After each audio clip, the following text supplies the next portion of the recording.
इस पूरे ब्रह्मांड में हर तरफ तारे विस्फोट कर रहे हैं। ये कॉस्मिक महाविस्फोट कुछ वैज्ञानिकों के लिए महज विनाश नहीं, बल्कि अंतरिक्ष की गहराइयों में रोशनी की मीनारें हैं। ये उस जबरदस्त लड़ाई पर रोशनी डालते हैं जो दो रहस्यमयी और अदृश्य ताकतों के बीच छिड़ी हुई है। एक वो ताकत जिसकी वजह से हमारा अस्तित्व है, और दूसरी वो जो हमें बिखेर कर रख देना चाहती है। अब हम खुद इन विशाल ताकतों को समझने के संघर्ष में जुटे हुए हैं, ताकि हम अंधेरे के पार देखना सीख सकें। स्पेस, टाइम और खुद जीवन, ब्रह्मांड के रहस्य एक वर्म होल के जरिए हमारे सामने आते हैं।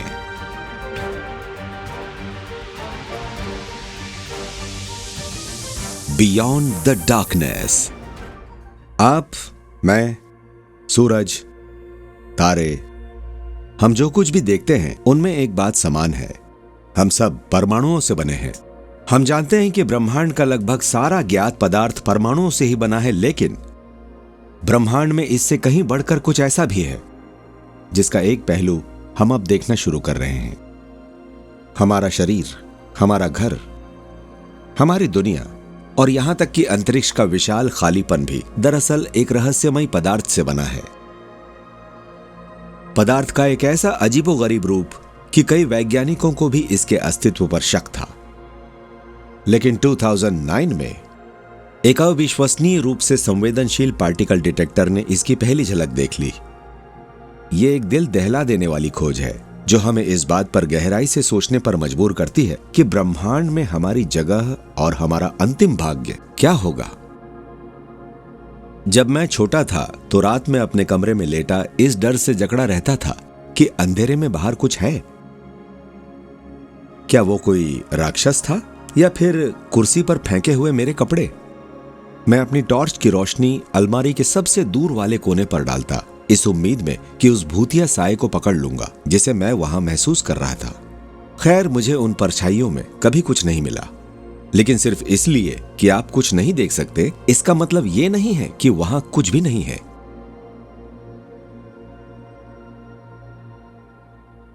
उन्नीस 1960 के दशक में वेरा रूबिन नाम की एक युवा एस्ट्रोनॉमर ने अंतरिक्ष के एक ऐसे क्षेत्र को खंगालने का फैसला किया जिसका बहुत कम अध्ययन हुआ था। मेरे 2 बच्चे थे, एक लगभग 2 साल का और दूसरा 4 का, और मैं नहीं चाहती थी कि हॉट टॉपिक्स के लिए मुझे दूसरे एस्ट्रोनॉमर्स से मुकाबला करना पड़े। वेरा रूबिन जानती थीं कि अगर उन्होंने ब्लैक होल्स जैसी किसी आकर्षक चीज का अध्ययन किया तो दूसरे एस्ट्रोनॉमर्स उन्हें प्रकाशन में पछाड़ देते। इसलिए उन्होंने आकाशगंगा के अनछुए कोनों की खोज शुरू की। मुझे पक्के तौर पर नहीं पता कि मैं आकाशगंगाओं का अध्ययन क्यों कर रही थी, सिवाय इसके कि वे मुझे बहुत रहस्यमयी लगती थी और उनके बारे में ज्यादा जानकारी नहीं थी। वेरा ने सबसे पहले अपनी दूरबीन को हमारी आकाशगंगा मिल्की वे के सबसे करीबी पड़ोसी एंड्रोमेडा पर केंद्रित किया। उन्हें उम्मीद थी कि इसके केंद्र के चारों ओर घूम रहे अरबों तारे ठीक उसी तरह परिक्रमा करेंगे जैसे हमारे सौर मंडल में ग्रह करते हैं, यानी वे आइजैक न्यूटन के गुरुत्वाकर्षण के नियमों का पालन करेंगे। वे केंद्र से जितनी दूर होंगे उतनी ही धीमी गति से परिक्रमा करेंगे।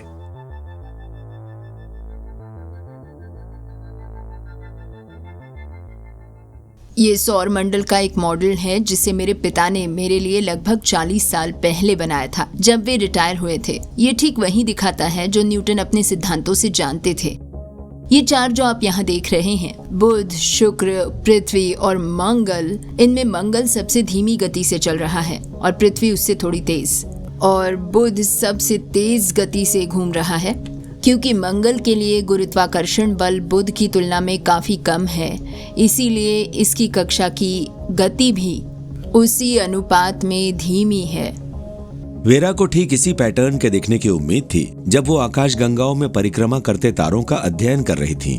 तारों को केंद्र से जितना दूर होना चाहिए उन्हें उतनी ही धीमी गति से चलना चाहिए था, लेकिन वेरा को जो मिला वो कुछ और ही था।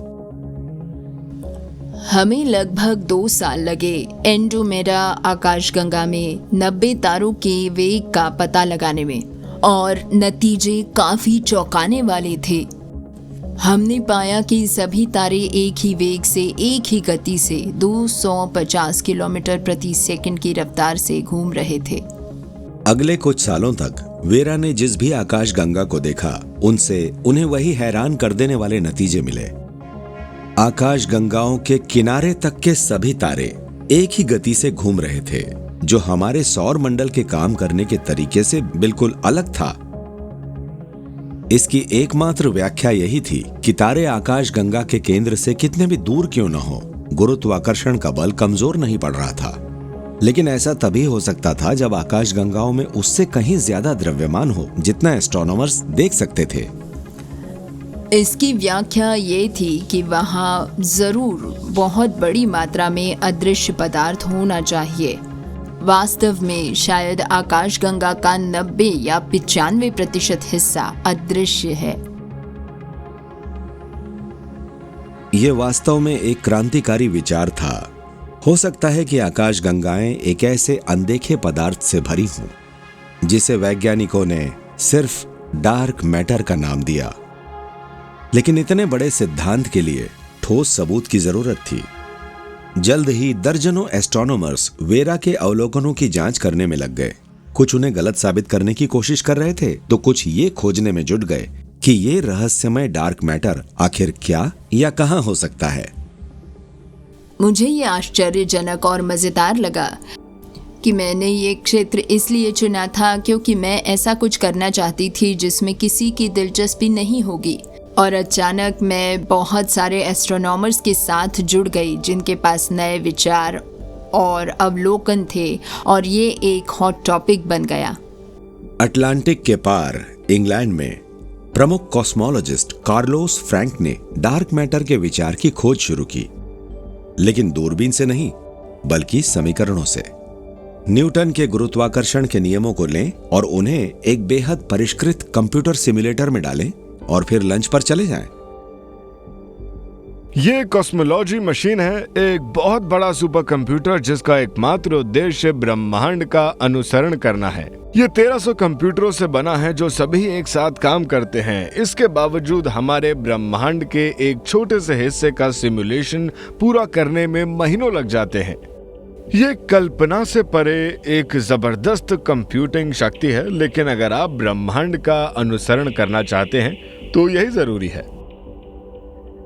कार्लोस ने अपना सिमुलेशन उस चीज से शुरू किया जिसके बारे में वैज्ञानिकों को लगता है कि शुरुआती ब्रह्मांड उसी से बना था। खाली अंतरिक्ष में तैरता गैस का एक विशाल बादल। फिर वे बैठकर इंतजार करने लगे कि क्या उनकी कॉस्मोलॉजी मशीन एक ऐसी आकाशगंगा बना सकती है जैसी हम आज देखते हैं। जब आप सिर्फ देखने वाले पदार्थ का इस्तेमाल करके कंप्यूटर में एक आकाशगंगा बनाने की कोशिश करते हैं तो क्या होता है? नतीजा एक नाकाम आकाशगंगा। तारे बनते हैं, वे विकसित होते हैं और सबसे बड़े तारे सुपरनोवा के रूप में फट जाते हैं, जो इतनी ऊर्जा छोड़ते हैं कि इन गैसों को एक साथ थामे रखने के लिए जरूरी गुरुत्वाकर्षण ही नहीं बचता।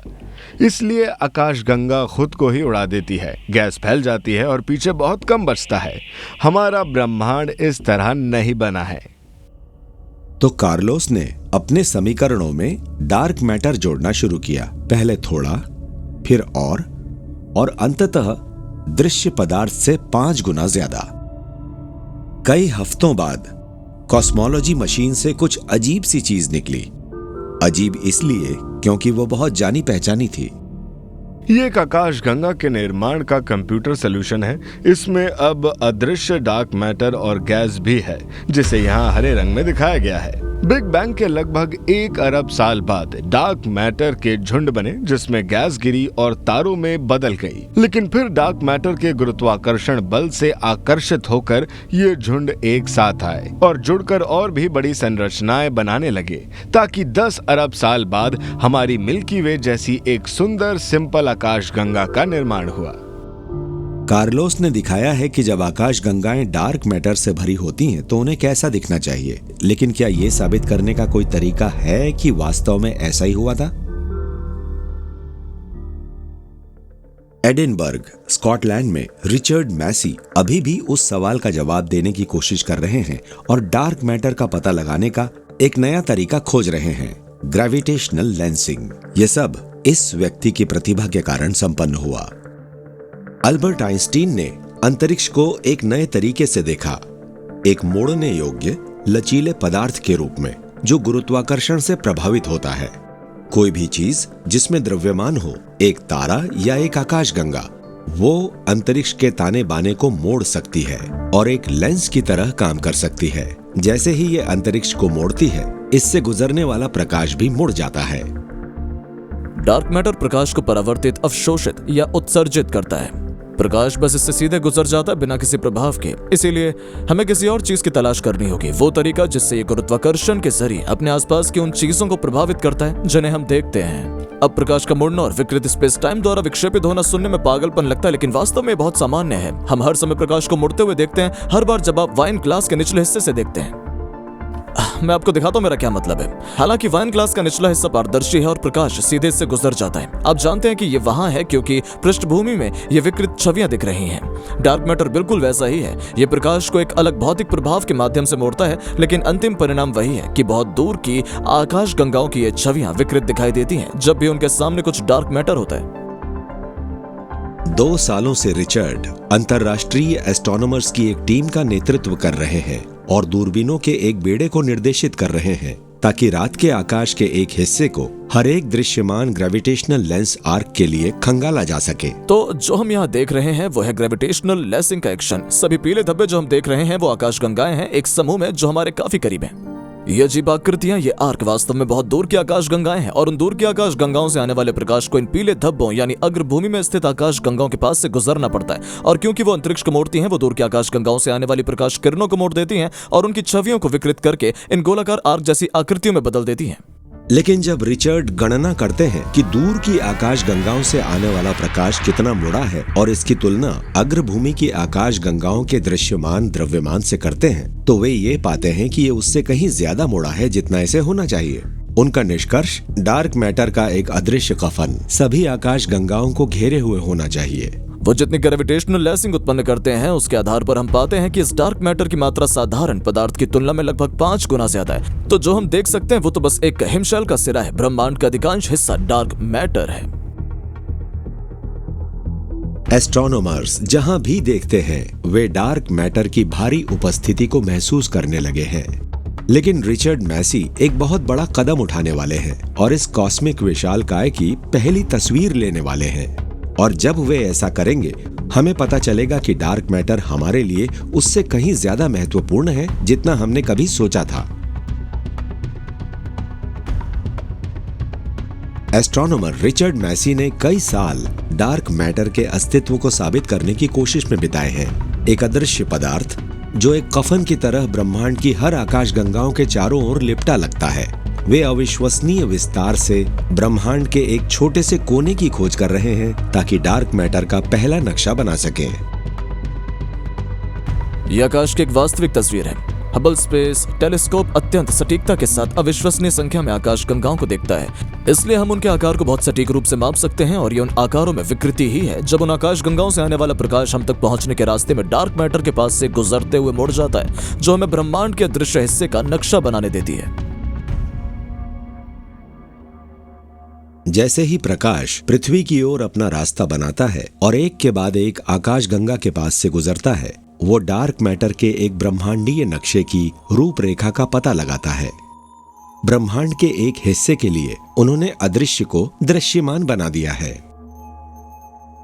पहली बार ये 3D में नक्शा है कि ब्रह्मांड वास्तव में कैसा दिखता है, कि ब्रह्मांड के मुख्य घटक क्या हैं। और अगर कोई एलियन हमारे ब्रह्मांड में आकर चारों ओर देखना शुरू करे और अगर वो हमारे ब्रह्मांड के सभी घटकों को देख सके, तो वो यही कहेगा कि ये ऐसा दिखता है। ये डार्क मैटर का एक ब्रह्मांडीय सूप है। जहां भी सूप सबसे गाढ़ा है, वहीं आकाशगंगाएं बनती हैं। यहाँ हम डार्क मैटर का वही नक्शा देखते हैं, बस सामने से। बाईं ओर हम ब्रह्मांड की सभी आकाशगंगाओं और सभी गैस यानी सभी साधारण पदार्थ की वास्तविकता स्थित देखते हैं।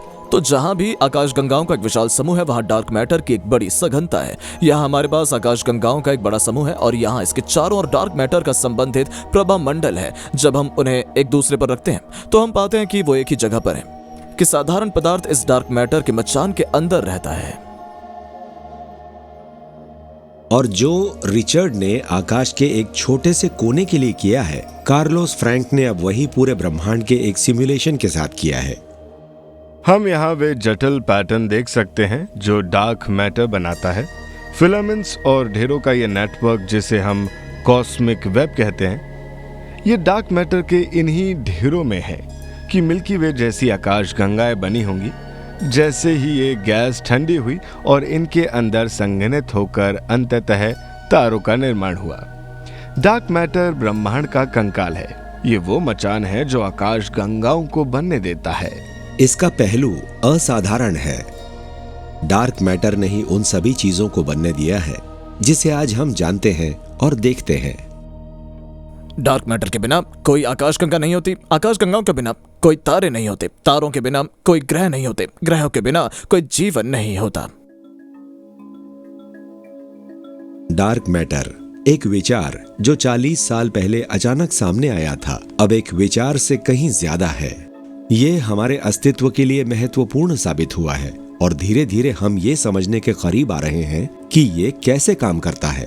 हम जानते हैं कि ये प्रकाश के साथ संपर्क नहीं करता और ये भी कि ये गुरुत्वाकर्षण बल को महसूस करता है। फिर 2004 में एक दूरबीन ने ये छवि खींची और हमने डार्क मैटर के बारे में कुछ नया सीखा। 4 अरब प्रकाश वर्ष दूर, यानी ज्ञात ब्रह्मांड के 1/3 रास्ते पर आकाश गंगाओं के 2 समूह आपस में टकरा रहे हैं।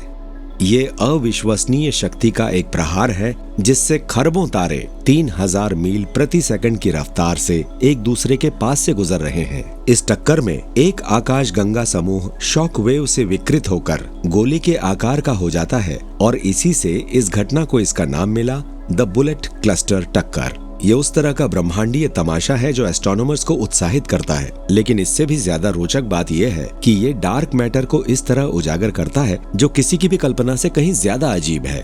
बुलेट क्लस्टर वास्तव में आकाशगंगाओं के 2 अलग अलग समूह हैं, जिनमें से दोनों में डार्क मैटर नीले रंग में और साधारण पदार्थ गुलाबी रंग में है। और जब वो एक दूसरे से टकराए तो ये एक विशाल ब्रह्मांडीय कार दुर्घटना की तरह था। साधारण पदार्थ धीमा हो गया, ये एक्सरे में चमकने लगा और टक्कर के बिंदु के पास ही रुक गया। लेकिन डार्क मैटर जिसे नीले रंग में दिखाया गया है, टक्कर के बाद भी चलता रहा और अंत में साधारण पदार्थ की तुलना में टक्कर के बिंदु से और दूर चला गया। ये समझने के लिए कि ऐसा कैसे हो सकता है, हमें आकाश गंगाओं की टक्करों पर एक क्रैश कोर्स की आवश्यकता है। तो इस प्रयोग में हम कारों के साथ साधारण पदार्थ का प्रतिनिधित्व करेंगे, लेकिन हम एक अतिरिक्त घटक जोड़ेंगे, ये कण जो डार्क मैटर का प्रतिनिधित्व करते हैं, और हम देखेंगे कि वो एक टक्कर के दौरान कैसे अलग तरह से व्यवहार करते हैं।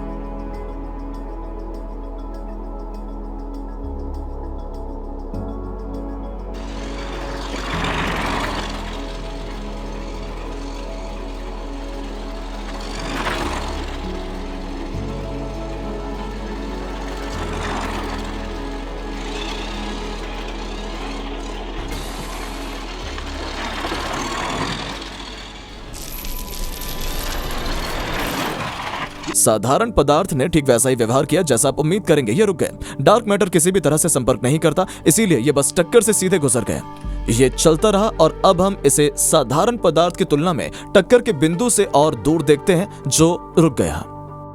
बुलेट क्लस्टर हमारे पास सबसे ठोस सबूत है कि ये सारा का सारा गायब पदार्थ जिसे एस्ट्रोनॉमर्स ने दशकों से देखा है, साधारण पदार्थ से बहुत अलग गुण रखता है। ये कुछ पूरी तरह से नया है और विज्ञान इनके बारे में बहुत कम जानता है। ये साधारण पदार्थ को महसूस नहीं करता या खुद को भी महसूस नहीं करता। जब डार्क मैटर के 2 ढेर एक दूसरे से टकराए तो उन्होंने ध्यान भी नहीं दिया, वो बस सीधे गुजर गए। ब्रह्मांड के दूसरे छोर पर हुई ब्रह्मांडीय आपदाओं ने यह साबित कर दिया है कि डार्क मैटर वहां है और हम जो भी कुछ जानते हैं उससे अलग है, अदृश्य, अमूर्त, लगभग एक भूत की तरह। क्या हम कभी इस मायावी पदार्थ का एक टुकड़ा देखने का कोई तरीका खोज सकते हैं? कुछ वैज्ञानिकों का मानना है कि यह संभव हो सकता है, लेकिन इसे खोजने के लिए वे आकाश गंगा में ऊपर नहीं बल्कि पृथ्वी की गहरी अंधेरी गहराइयों में नीचे जा रहे हैं।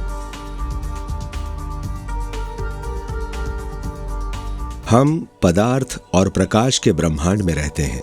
वो पदार्थ जो हमें बनाता है और वो प्रकाश जो हमें बनाए रखता है। लेकिन अब हम जानते हैं कि यह वास्तविकता का केवल एक छोटा सा अंश है। हमारा ब्रह्मांड भी एक रहस्यमयी पदार्थ से भरा हुआ है जिसे हम डार्क मैटर कहते हैं।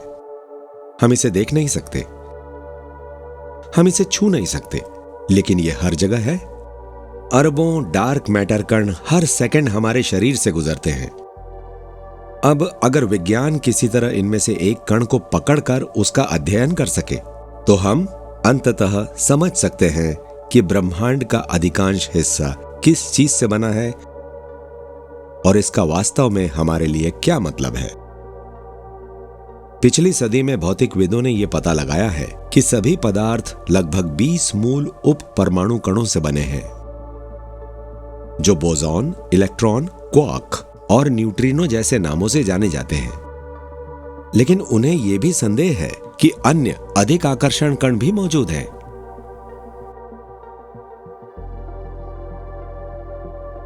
मैटर क्या है? इसके लिए पसंदीदा सिद्धांत एक सुपर सिमेट्रिक कण है।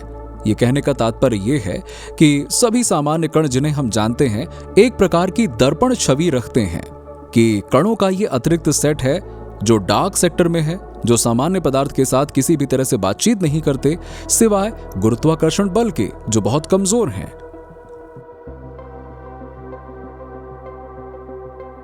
इन डार्क मैटर कणों के लिए वैज्ञानिकों के पास एक और नाम है, कमजोर रूप से संपर्क करने वाले विशाल कण, या संक्षेप में विम्स। विम्स सामान्य पदार्थ के परमाणुओं के साथ शायद ही कभी संपर्क करते हैं, इसलिए उन्हें पकड़ना और उनका अध्ययन करना वास्तव में कठिन है। और चूंकि दुनिया नियमित पदार्थ के कणों से भरी है, गलती से उन्हें पकड़ लेना और विम्स को भाग जाने देना बहुत आसान है। डैन बावर ने विम्स का शिकार करने के लिए सही जगह ढूंढ ली है, एक छोड़ी हुई मिनेसोटा लोहे की खदान में आधा मील भूमिगत। अब हम सूडान अंडरग्राउंड लेबोरेटरी में भूमिगत जा रहे हैं। ये नीचे जाने में लगभग 3 मिनट का सफर होगा। ये वही तरीका है जिससे खनिक 1960 से पहले लोहे का खनन करने के लिए नीचे जाते थे, और ये लगभग 2341 फीट भूमिगत है, या लगभग आधा मील।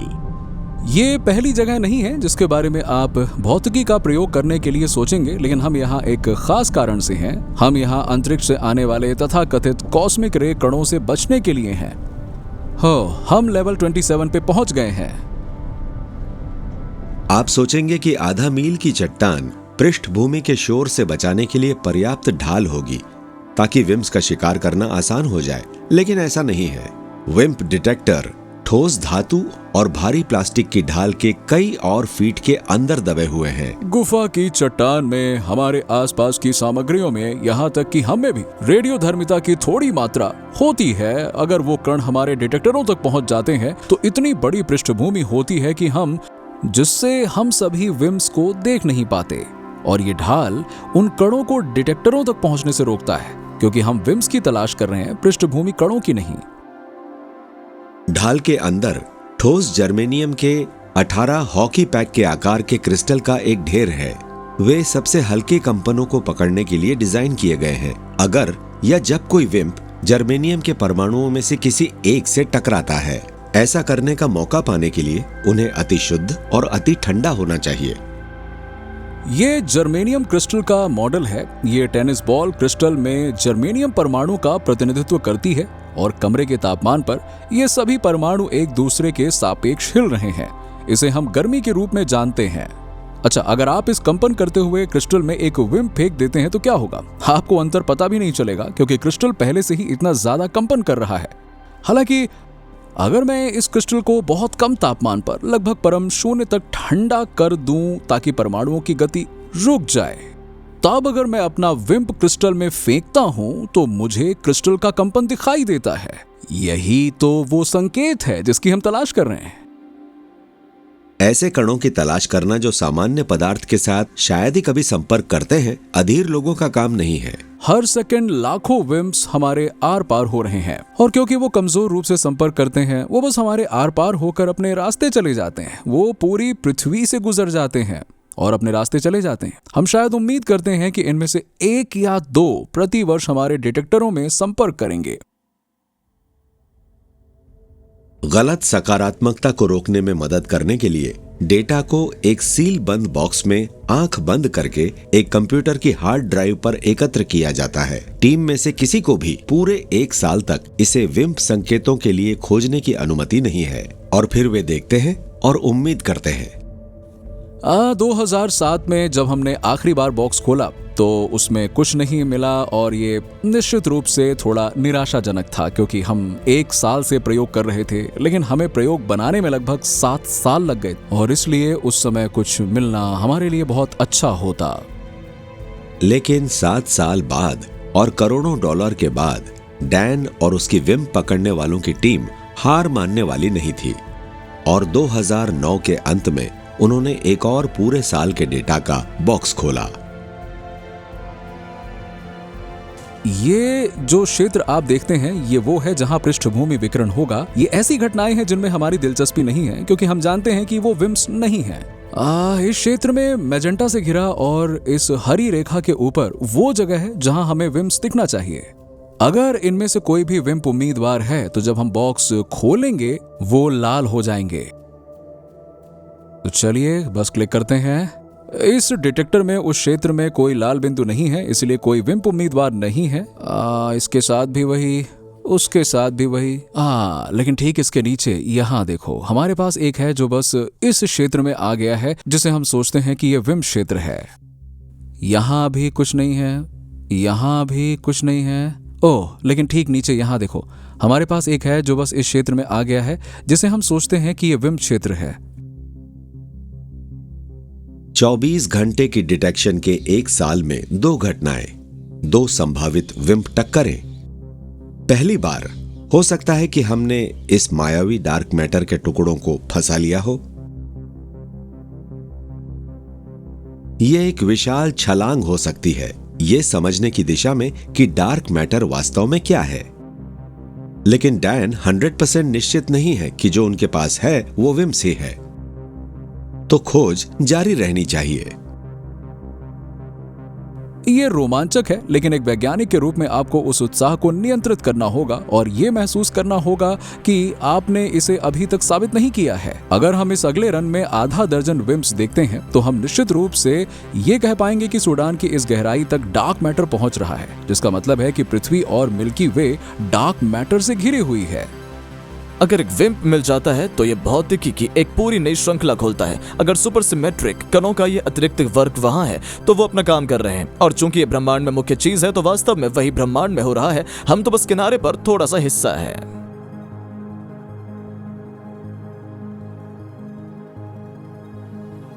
लेकिन जैसे ही वैज्ञानिक महसूस करने लगते हैं कि वे डार्क मैटर पर अपनी पकड़ बना रहे हैं, उन्हें कुछ बहुत अजीब पता चलता है।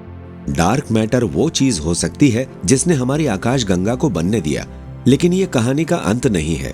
21वीं सदी की सुबह में एक अंतरिक्ष यान ने अंधेरे में छिपी हुई कुछ और चीजें पाई, जबकि डार्क मैटर हम सभी को एक साथ रखने का प्रयास करता है। ये नई शक्ति शायद पूरे ब्रह्मांड को नष्ट करने की तैयारी कर रही है।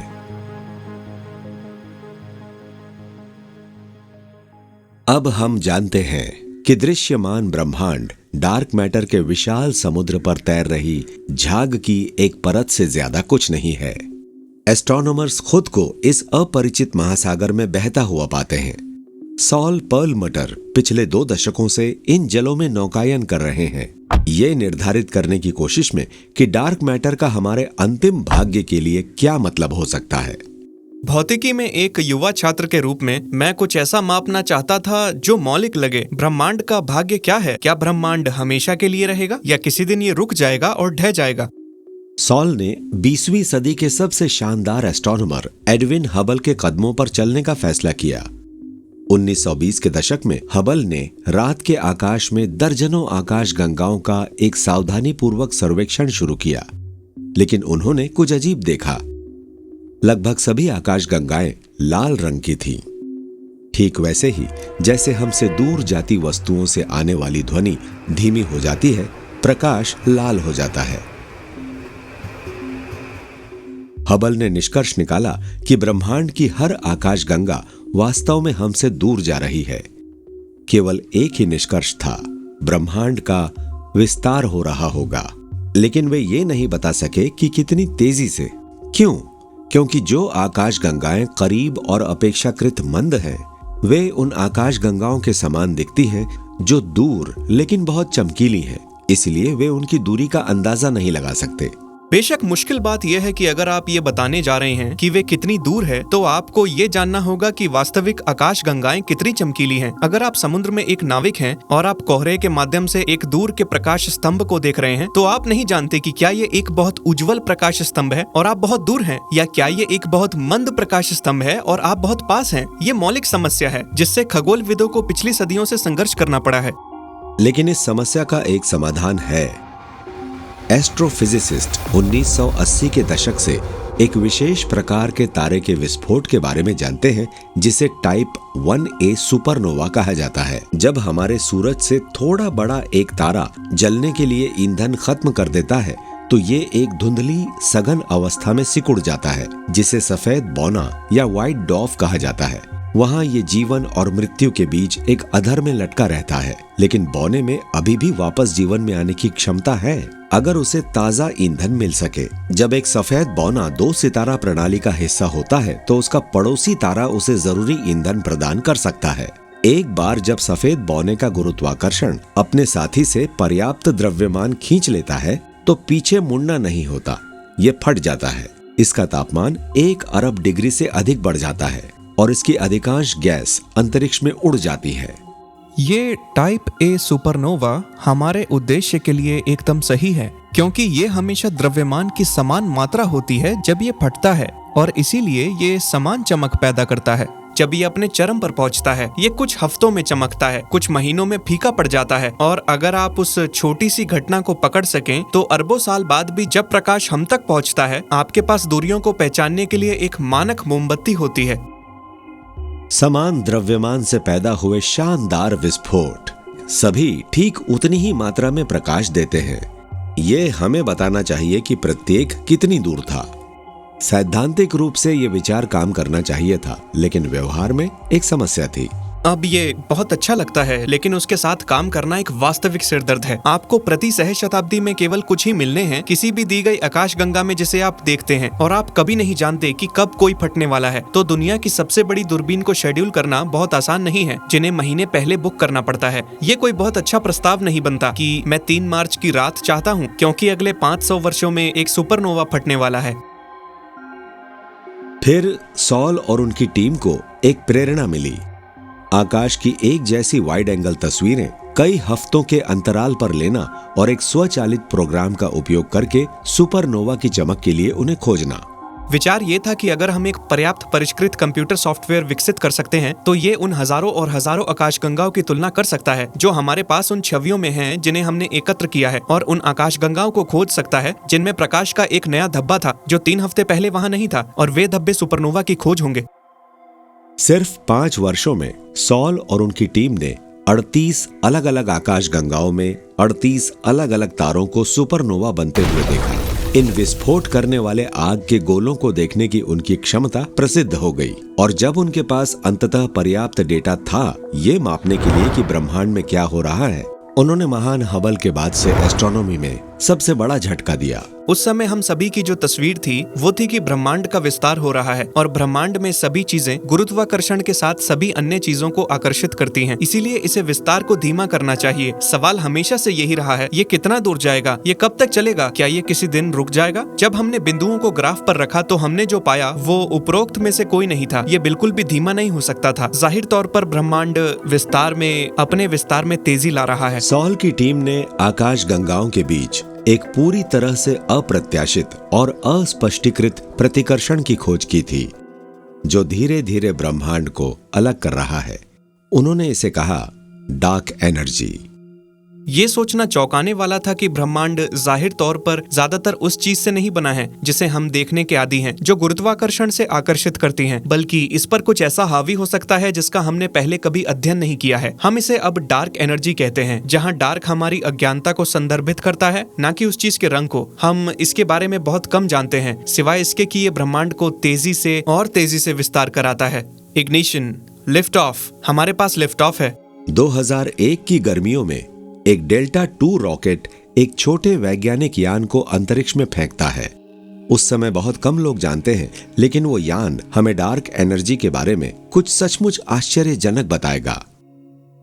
इसे डब्ल्यू मैप कहा जाता है और इसका काम अंतरिक्ष में और दूर तथा समय में पहले से कहीं ज्यादा पीछे झांकना है, ताकि बिग बैंग की धुंधली गूंज का अध्ययन किया जा सके। डेविड स्पेंगल एक डब्ल्यू मैप वैज्ञानिक है।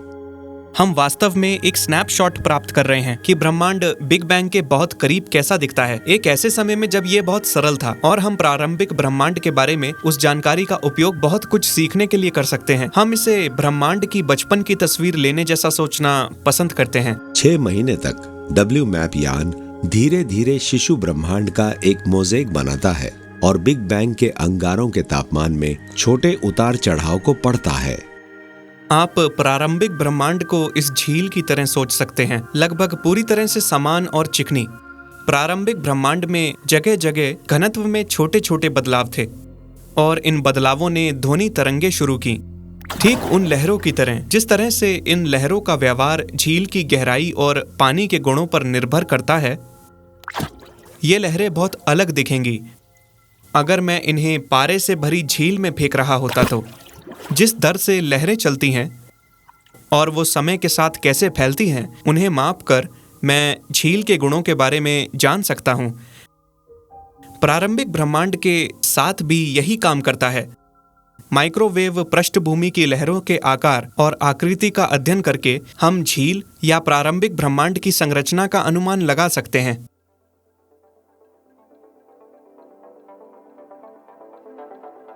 बिग बैंग की गूंज में उन सभी लहरों को सुलझाना डेटा विश्लेषण का एक मॉन्यूमेंटल कार्य है।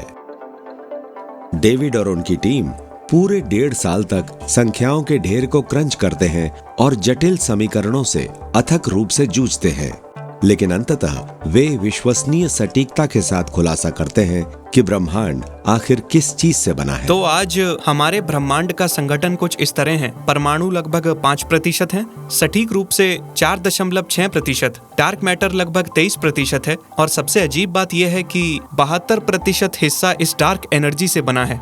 दूसरे शब्दों में कहें तो डार्क मैटर हमें बौना बना देता है, लेकिन डार्क एनर्जी एक रहस्यमयी प्रतिकारक शक्ति है जिसे वैज्ञानिक बिल्कुल नहीं समझते। वो डार्क मैटर को भी बौना बना देती है। ये ब्रह्मांड का लगभग 3/4 हिस्सा बनाती है। पिछली सदी में हम ये सोचने से आगे बढ़े हैं कि पूरा ब्रह्मांड हमारी अपनी मिल्की वे के भीतर था, ये जानने के लिए कि वास्तव में अरबों अन्य आकाश गंगाएं हैं। अब हम ये भी जानते हैं कि ब्रह्मांड का विस्तार हो रहा है। वो सभी आकाश गंगाएं हमसे दूर जा रही हैं, और तो और वो विस्तार तेज हो रहा है। ब्रह्मांड एक बहुत ही परिचित घरेलू जगह होने की सोच से बदलकर अब एक विशाल खालीपन का महाविस्तार बन गया है। डार्क एनर्जी ब्रह्मांड पर शासन करती है और ये दिन ब दिन मजबूत होती दिख रही है। कितना समय लगेगा जब तक ये रहस्यमय शक्ति ब्रह्मांड के हर परमाणु को चीर नहीं देती?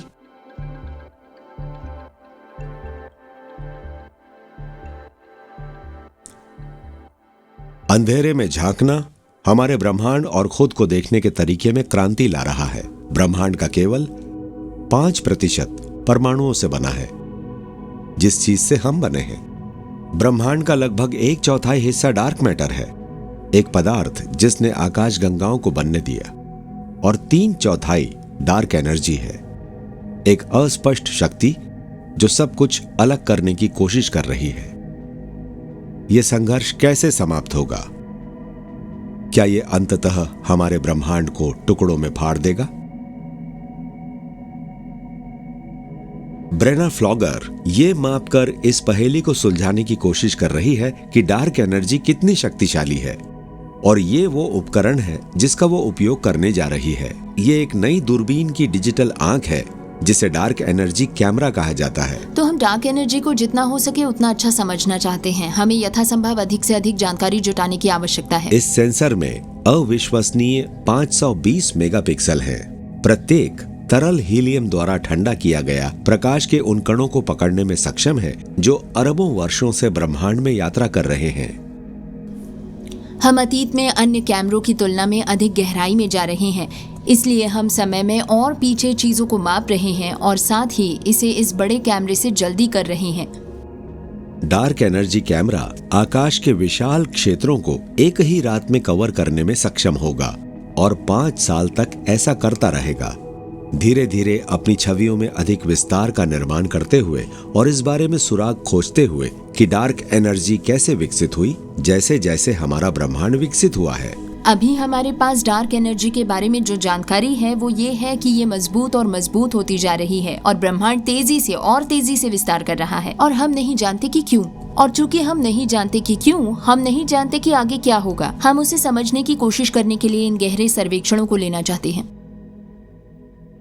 उम्मीद है कि ये सर्वेक्षण अभूतपूर्व विस्तार से हमारे ब्रह्मांड के 14 अरब वर्षों के विकास को देखकर उसके भविष्य को प्रकट करेंगे। जैसा कि वैज्ञानिक अब इसे अच्छी तरह समझते हैं, डार्क मैटर ब्रह्मांड के पहले 7 अरब वर्षों में उसके रूप को निर्धारित करने वाली प्रमुख शक्ति थी। आखिरकार ये डार्क मैटर ही था जिसने अपने अदृश्य द्रव्यमान के साथ नियमित पदार्थ को आकर्षित करते हुए आकाश गंगाओं को बनने दिया। इसके दूसरे 7 अरब वर्षों में डार्क एनर्जी बढ़ी, डार्क मैटर से आगे निकल गई और अब ब्रह्मांडीय प्रतियोगिता जीतती हुई प्रतीत हो रही है, आकाश गंगाओं को एक दूसरे से और दूर धकेलते हुए। आज ब्रह्मांड के विस्तार को तेज कर रही इस डार्क एनर्जी को बेहतर ढंग से समझने का तरीका ये है कि हम समय में वापस जाकर देखें डार्क एनर्जी पहली बार कब महत्वपूर्ण होने लगी। हम एक धीमे होते ब्रह्मांड से एक तेज होते ब्रह्मांड में कब स्विच हुए और ये कैसे हुआ। धीमे होने से तेज होने के स्विच करने का वास्तविक इतिहास क्या है। अगर आप ब्रह्मांड के विस्तार का एक बहुत विस्तृत इतिहास प्राप्त कर सकते हैं तो ये डार्क एनर्जी के इन विभिन्न सिद्धांतों के बीच अंतर करेगा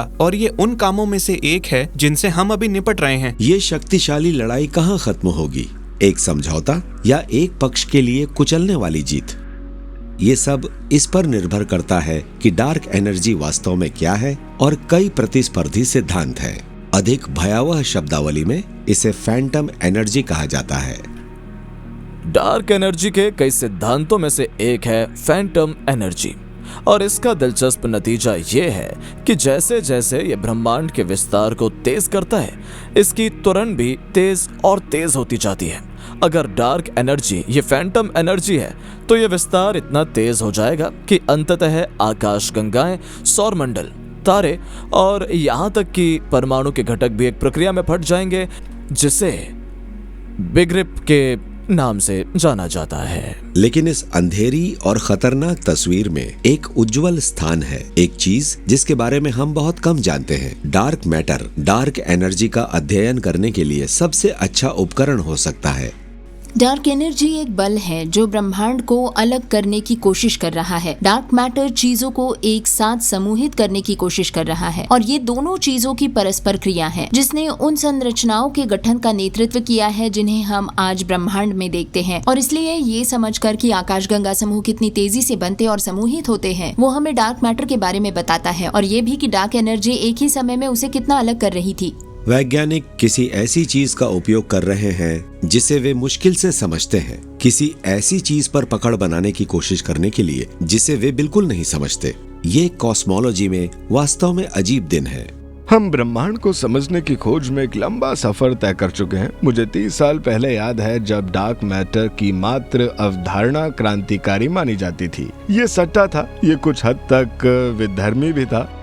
मैंने तब कभी सपने में भी नहीं सोचा था कि 30 साल बाद डार्क मैटर और डार्क एनर्जी जैसी वास्तव में विदेशी अवधारणाएं वास्तव में मान ली जाती हैं। पता चला कि मैं सही था, परछाइयों में सचमुच कुछ है। लेकिन मुझे कभी नहीं पता था कि यह कितना महत्वपूर्ण था। मेरे अपने बेडरूम के कोने से लेकर अंतरिक्ष की सबसे दूर की पहुंच तक अंधेरा ही ब्रह्मांड पर हावी है और हमारे भाग्य को नियंत्रित करता है। अब तक डार्क मैटर और डार्क एनर्जी के बीच का संघर्ष हमारे लिए अच्छा रहा है, नहीं तो हमारे लिए गैलेक्सीज नहीं होती, प्लैनेट नहीं होते, मैं नहीं होता, आप नहीं होते। लेकिन हमारे दिन शायद गिने चुने हैं।